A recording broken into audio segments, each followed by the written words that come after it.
The gospel for today comes to us from St. Luke, the 16th chapter. Glory to you, O Lord.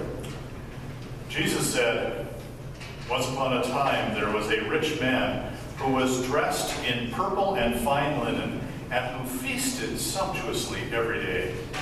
And at his gate lay a poor man named Lazarus, covered with sores, who longed to satisfy his hunger with that which fell from the rich man's table. And even the dogs would come and lick his sores. The poor man died and was carried away by the angels to be with Abraham. The rich man also died and was buried. In Hades, where he was being tormented, he looked up and saw Abraham far away with Lazarus by his side. He called out, 'Father Abraham, have mercy on me, and send Lazarus to dip the tip of his finger in water and cool my tongue, for I am in agony in these flames.' But Abraham said, 'Child, remember that during your lifetime you received your good things, and Lazarus in like manner received evil things. But now he is comforted here, and you are in agony. Besides all this, between you and us, a great chasm has been fixed, so those who might want to pass from here to you cannot do so, and no one can cross from there to us.' He said, 'Then, Father, I beg you to send him to my father's house, for I have 5 brothers, that he may warn them, so that they will not also come into this place of torment.' Abraham replied, 'They have Moses and the prophets. They should listen to them.' He said, 'No, Father Abraham, but if someone comes to them from the dead, then they will repent.' And he said, 'If they do not listen to Moses and the prophets, neither will they be convinced, even if someone rises from the dead.'" The Gospel of our Lord. Praise to you, O Christ. Please be seated.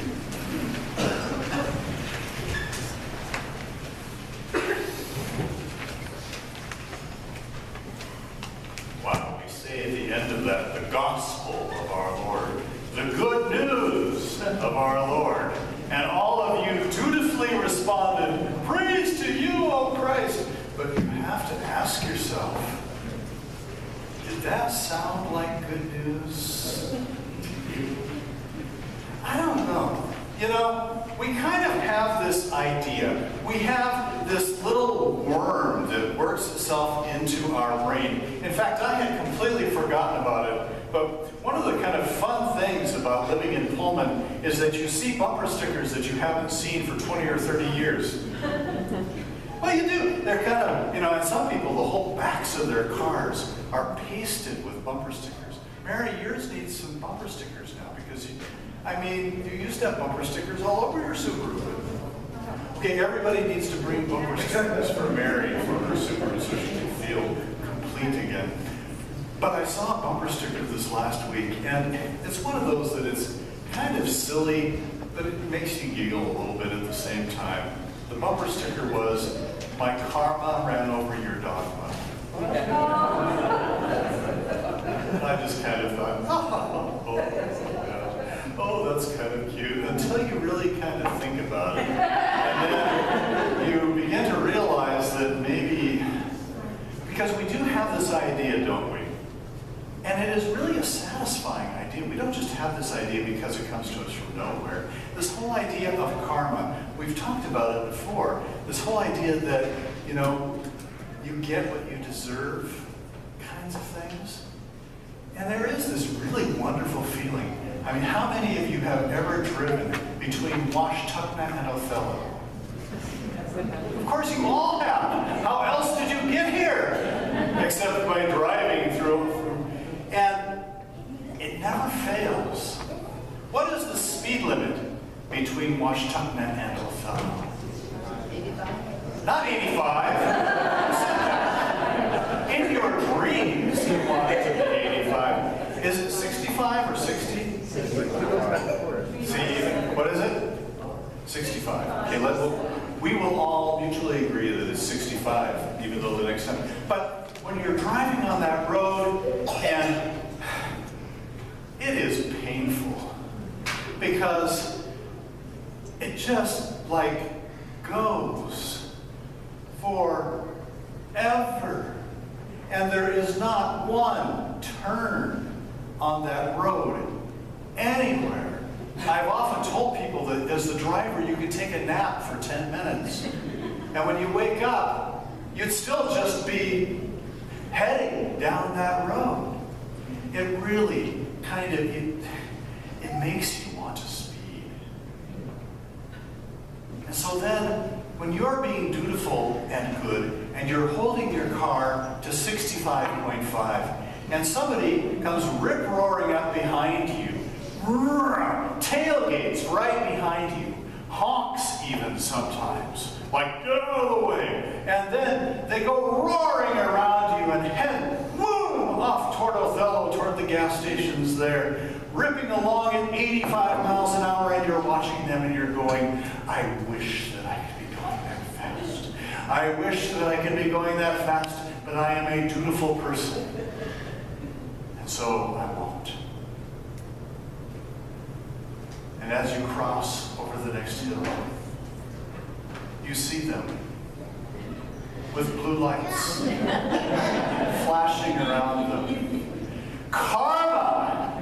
And you think to yourself, oh, this feels so good.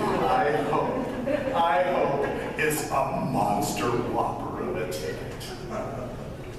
Now, the flip side of that is that nothing happens.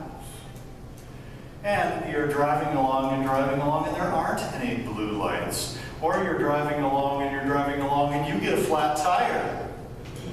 And you're thinking, well, this stinks. Whatever happened to that jerk that went roaring past me? Why didn't he get punished? We have this delightful feeling. And it does. Gosh, folks, I gotta say, it feels good when people kind of get what they deserve, doesn't it? It feels so good that somewhere along the line, we kind of made it into a godly thing. We think it feels so good that God must be behind it. That this whole idea that whatever you do to others will come back to you. In fact, we even changed the golden rule, right? Where it says, do unto others as you would have them do unto you, which kind of feels a little bit. But no, we've changed it so do unto others before they do unto you. We love that feeling. And sometimes we like to think that people get what they deserve. And of course, we're on the good side of life, right? And so we always get the good things, or we think that we should be getting the good things. And then Jesus comes along. Oh, man, I thought Jesus was supposed to be nice. Isn't Jesus supposed to be nice? Did it feel nice to you at the end of this parable? Didn't to me. Once upon a time, there was a rich man. Man, he had it good.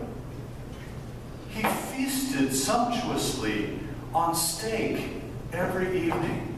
And not just steak, grass-fed, organic steak from the co-op, or maybe even Miller Kobe steak. And he knew what the cow's name was. Knew where this cow was raised. He feasted sumptuously. He wore fine designer suits. He had silk underwear from Gap. He had the best that life could offer. He had not just one, but 2 high-definition plasma TVs in his house so that he could have multiple football games on at the same time. And if the Cougars were kind of sucking like they had a little bit recently, then he could have another game on, or maybe replays from glory years.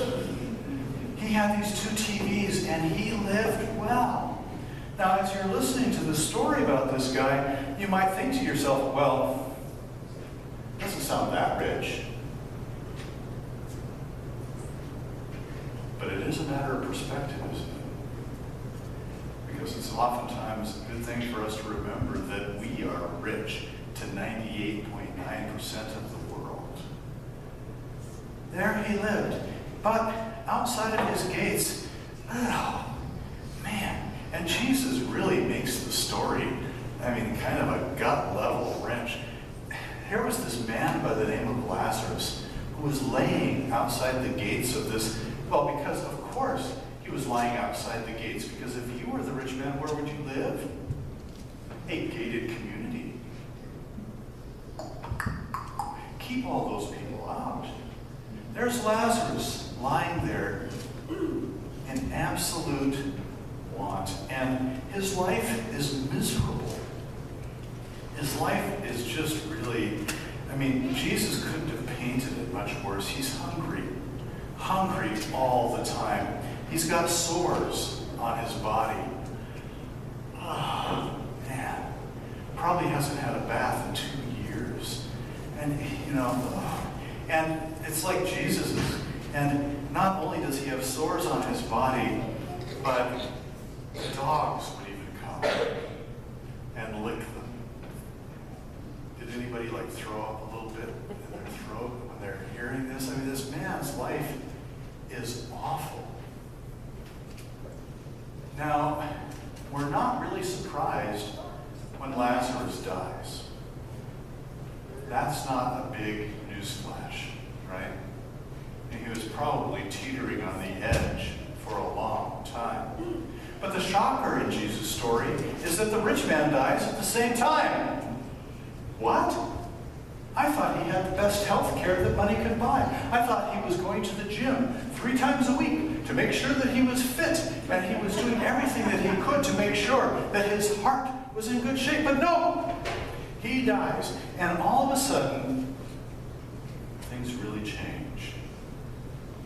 They change, but they don't change. Notice what's happening in the story. The rich man now, who finds himself in this place of torment, looks across and he sees Lazarus being comforted. And what does he do? You see, we miss this so many times, or else we feel sorry for the rich guy, and so we miss it. What does he do? Father Abraham, hey! Father Abraham, send Lazarus to me so that he may dip his finger in water and put it on my tongue, for I am in torment in this place. Bring me a quad latte with no foam. Bring me what I want. And Abraham says, I don't think so. Listen, you had what you needed. Not only did you have that, but you had more than what you needed. And now Lazarus is being comforted. And still in that mode, the rich man says, well then, I have 5 brothers. Send Lazarus once again. Send Lazarus to warn them. Because they, like me, will flat out not get it. But if a person rises from the dead, then maybe they'll get it.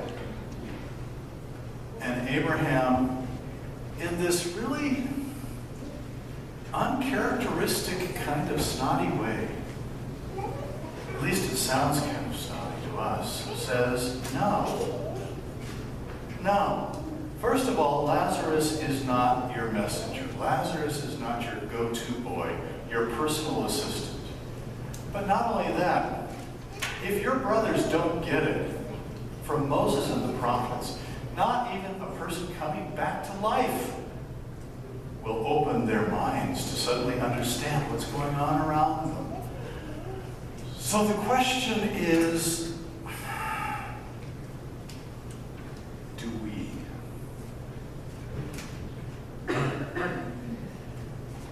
We would love, wouldn't we, to make Christianity, to make our faith with Jesus into this nice karma. I don't drink and I don't chew and I'm not seen with those who do. If I do good and holy things throughout my life, then I will be rewarded. And what Jesus, in a real shocking kind of way, is is putting forward to us is that he's saying, you have all of these holiness rules that you think that you need to follow. But what you're doing is you're missing the biggest rule that is right in front of your face. Jesus later says all of the rules, all those 615 plus different rules that you've made up or expounded on, all of those rules can be summed up on one. You shall love the Lord your God with all your heart and soul and mind, and your neighbor as yourself. And he said, if one of the rules that you have doesn't hang on that rule, then let it drop away. Sometimes, for the sake of holiness, we miss the justice. Sometimes, in our quest to be holy, what we often will do is create a chasm between us and them. You see, the chasm that existed, I don't think was created by God. I think the chasm was there the whole time. But this is the first time that man sees it. That chasm was there. For the whole of your life, you would drive in and out of your gated community and you didn't even see him, much less try to help him. Following Christ.